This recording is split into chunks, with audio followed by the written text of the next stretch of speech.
آج لیلۃ القدر کی رات ہے. آج رات آپ نے یہ 6 نفل نمازیں ضرور پڑھنی ہیں. ان نمازوں کو پڑھنے کے جو نبی کریم صلی اللہ علیہ وسلم نے فوائد بیان کیے ہیں، جو فضیلت احادیث میں ان نمازوں کی آئی ہے نا، یہ جان کر آپ حیران رہ جائیں گے کہ اتنے بڑے بڑے بینیفٹس، اتنی زیادہ فضیلت ان 6 نفل نمازوں کو پڑھنے کی. لوگ پوچھتے ہیں ارے بھائی لیلۃ القدر کی رات ہے، شب قدر کی رات ہے، کون سے نفل پڑھیں، نوافل کیسے پڑھنے ہیں؟ میں آج آپ لوگوں کو وہ نفل نمازیں بتانے جا رہا ہوں جو نبی کریم صلی اللہ علیہ وسلم نے بتلائی ہیں، جن کی فضیلت بھی خود آقا کریم علیہ الصلوۃ والسلام نے بیان کی ہے. تو ہمیں یہ نفل نمازیں ضرور ادا کرنی چاہیے.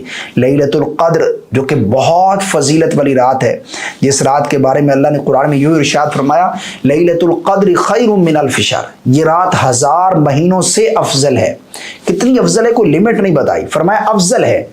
اب کتنی افضل ہے، کتنی بہتر ہے، یہ تو اللہ ہی جانتا ہے. اور اگر ہم 1000 مہینوں کو ہی کاؤنٹ کر لیں تو یہ 83-84 سال بنتے ہیں. یعنی اس رات میں عبادت کرنا 83-84 سال عبادت کرنے سے بھی افضل ہے.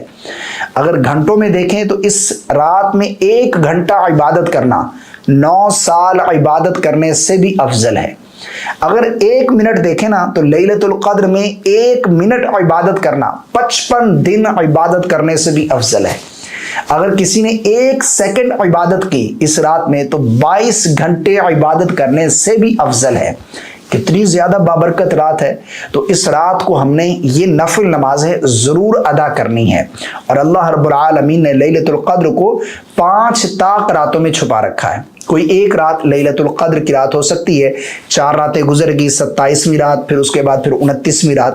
تو ہم نے یہ نوافل ضرور ادا کرنے ہیں.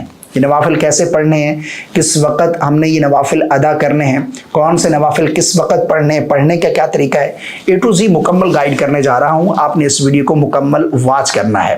لائک اور شیئر کرنا بالکل نہیں بھولیے گا. دیکھیں، سب سے پہلی نماز جو ہے نا وہ ہے اوابین کی نماز. آپ نے افطار کر لیا، افطار کرنے کے بعد آپ نے مغرب کی نماز ادا کی. مغرب کے 3 فرض اور 2 سنتیں ادا کرنے کے بعد آپ نے 6 رکعت اوابین کی نیت سے 2-2 رکعت کر کے ادا کرنی ہیں. 2-2 رکعت کر کے آپ نے اوابین کے نوافل پڑھنے. اللہ کے نبی نے فرمایا کہ جو یہ نوافل پڑھتا ہے اسے 12 سال عبادت کا ثواب عطا کیا جاتا ہے. یہ غیر رمضان میں، رمضان میں تو یہ اجر اور بڑھا دیا جاتا ہے، اور لیلۃ القدر میں تو اس کا اجر اور مزید بڑھ جاتا ہے. تو لیلۃ القدر سب سے پہلی نماز مغرب کے بعد آپ نے 6 رکعت اوابین کی 2-2 رکعت کر کے پڑھنی ہے. نیت کی، نیت اصل دل کا پختہ ارادہ ہے. آپ نے دل ہی میں ارادہ کر لیا کہ میں اوابین کے نفل پڑھ رہا ہوں، بس اتنا کافی ہے. باقی سمپل جس طرح 2-2 رکعت پڑھی جاتی ہیں اسی طرح 2-2 رکعت کر کے آپ نے 6 رکعت اوابین کی نیت سے ادا کرنی ہے. اس میں دوسرے نمبر پر جو آپ نے نماز ادا کرنی ہے وہ ہے صلاۃ التسبیح. صلاۃ التسبیح کی بہت زیادہ فضیلت ہے. اللہ کے نبی نے ارشاد فرمایا کہ جو تسبیح کی نماز پڑھے، صلاۃ التسبیح پڑھتا ہے، اس کی برکت سے اللہ اس کے پچھلے تمام گناہ بخش دیتا ہے. چاہے وہ چھوٹے گناہ ہوں، بڑے گناہ ہوں، رازداری سے یعنی چھپ کر ہو گئے ہوں، یا پھر اعلانیہ کیے ہوں، یا پھر جان بوجھ کر کوئی گناہ کیے ہوں، یا پھر انجانے میں ہو گئے ہوں، اللہ پچھلے تمام گناہ بخش دیتا ہے. صلاۃ التسبیح کی نماز ہمیں ضرور ادا کرنی چاہیے. یہ پڑھنی کیسے ہے، اس پر پریکٹیکل ویڈیو موجود ہے. اگر آپ سرچ کریں گے یوٹیوب پر صلاۃ التسبیح کا طریقہ بائی نور الایمان اکیڈمی تو آپ کو وہ ویڈیو سامنے آ جائے گا. بہرحال شارٹ میں یہ سمجھنا چاہیں تو اس میں ایک تسبیح پڑھی جاتی ہے، وہ ہے سبحان اللہ والحمد للہ ولا الہ الا اللہ واللہ اکبر. یہ تسبیح ہم نے ہر رکعت میں 75 ٹائم 75 مرتبہ پڑھنی ہے، اور یہ 4 رکعتوں میں 300 تسبیح ہم نے مکمل کرنی ہے. باقی کون سی جگہ پر کتنی مرتبہ پڑھنی ہے یہ آپ ویڈیو دیکھیں گے تو آپ کو معلوم ہو جائے گا. اگر یہاں ڈیٹیل سے بتانے بیٹھا تو ویڈیو تھوڑا لینتھی ہو جائے گا اور ہر کسی کے لیے دیکھنا یہ ممکن نہیں ہوگا. تو صلاۃ التسبیح یہ اپنے ضرور ادا کرنی ہے اس رات میں. چونکہ نوافل کی طرف ہمارا رجحان ہوتا ہے تو یہ نوافل ہمارے بالکل مس نہیں ہونے چاہیے. تیسرے نمبر پر جو نماز آتی ہے وہ ہے صلاۃ التوبہ، توبہ کے نفل.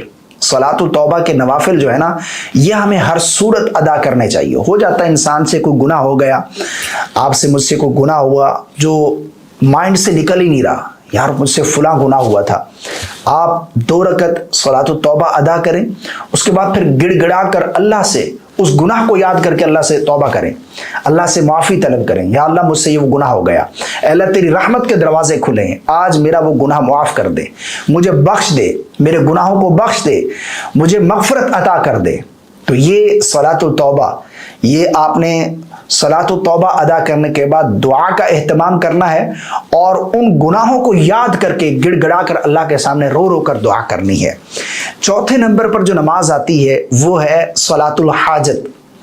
بہت ساری لوگوں کی حاجات ہوتی ہیں, انسان ہے اللہ کے سامنے اپنی حاجت پیش کرے.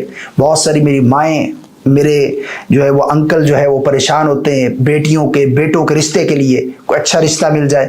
صلاۃ الحاجت ادا کر کے اللہ سے دعا کرے نا, اللہ سننے والا ہے.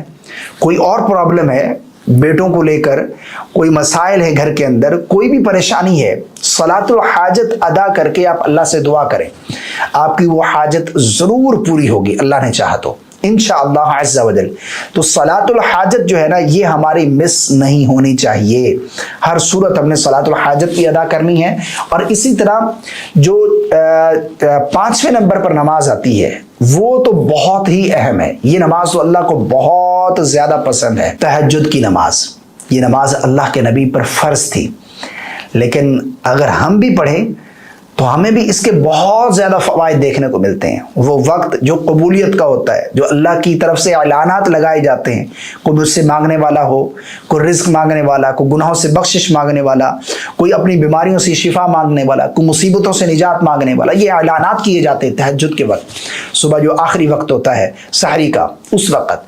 تو یہ تہجد کی نماز ہم نے 2 رکعت کر کے 2 رکعت 4 6 8 12 رکعت تک آپ پڑھ سکتے ہیں. باقی پڑھنے کا طریقہ سیم, جس طرح 2 رکعت ادا کی جاتی ہیں اسی طرح ہی ہم پڑھیں گے. صرف نیت جو ہے ہم نے ان میں, اگر صلاۃ الحاجت پڑھ رہے ہیں تو صلاۃ الحاجت کی نیت, صلاۃ التوبہ پڑھ رہے ہیں صلاۃ التوبہ کی نیت, اگر اسی طرح اوابین کے نوافل پڑھ رہے ہیں تو اوابین کی نیت, نماز تہجد پڑھ رہے ہیں تو تہجد کی نیت. باقی پڑھنے کا طریقہ سیم ہے, جس طرح ہم 2 رکعت پڑھتے ہیں نا اسی طرح سیم 2 رکعت ادا کریں گے. کوئی الگ سے پڑھنے کا طریقہ نہیں ہے. ہاں صلاۃ التسبیح کا طریقہ الگ ہے, اس میں ایک تسبیح پڑھی جاتی ہے. باقی 6 نمبر پر جو آپ نے نمازیں پڑھنی ہیں وہ ہے یہ آپ کی عشاء کی نماز اور فجر کی نماز مس نہیں ہونی چاہیے. آپ نے عشاء کی نماز جماعت کے ساتھ پڑھ لی, آپ نے فجر کی نماز جماعت کے ساتھ پڑھ لی. نبی کریم صلی اللہ علیہ وسلم کی صحیح حدیث ہے, آقا کریم علیہ السلام نے ارشاد فرمایا جس نے عشاء کی نماز جماعت کے ساتھ پڑھ لی اور فجر کی نماز جماعت کے ساتھ پڑھ لی, اسے پوری رات عبادت کرنے کا ثواب عطا کیا جائے گا. تو ہمیں پوری رات عبادت کرنے کا, یعنی لیلۃ القدر کی پوری رات عبادت کرنے کا ثواب ہمیں حاصل ہو جائے گا اگر ہم عشاء کی نماز پڑھ لیں اور فجر کی نماز جماعت کے ساتھ پڑھ لیں.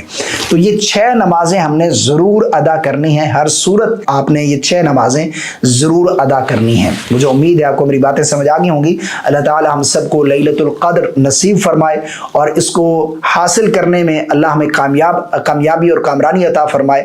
اس کلپ کو شیئر کر دیجیے گا, لائک کر دیجیے گا. مجھے اپنی خاص دعاؤں میں یاد رکھیے گا. السلام علیکم ورحمۃ اللہ.